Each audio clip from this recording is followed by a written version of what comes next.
Ipakita natin yung mga bills na yan na ibibigay niyo sa birthday girl natin.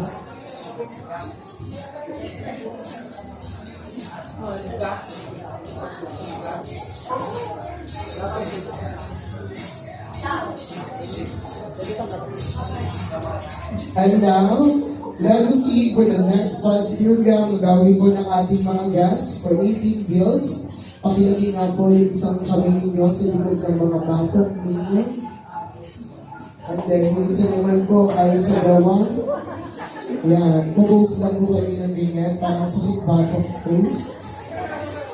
Hagagin po ang mga dila na para kayo kumain ng kamyas na napakaasim ng kamyas. Hagagin po ang mga lapit. Okay? At sabayan natin ang music. Enjoy the music. Hey! Sabay-sabay!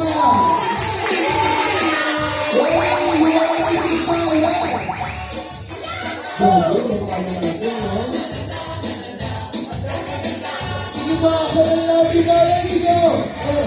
Akala nyo magbibigay lang kayo ng regalo. Sabi nila ko, bago kayo magbibigay ng regalo. Basta hindi ko na natin yung birthday ngayon. And so well, sa ating mga 18 bills ngayon po, pwede nyo po i-abot sa birthday yung mga bills na yan. So, birthday girl, siguro kabahin ka na lang ng konti para hindi masyadong nakakasipat. Yung medyo malapit lang po sa hagdanan. Okay?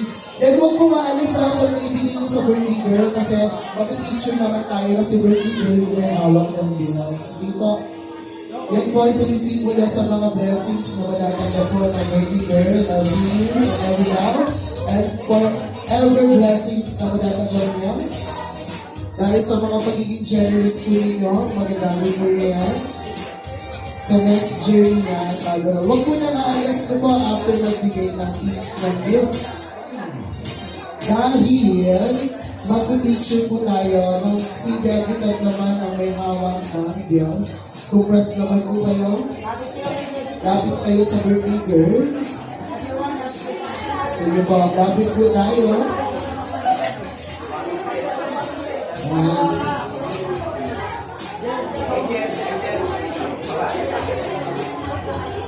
And then, birthday girl, i-flex mo ng marami. Okay lang ito siguro.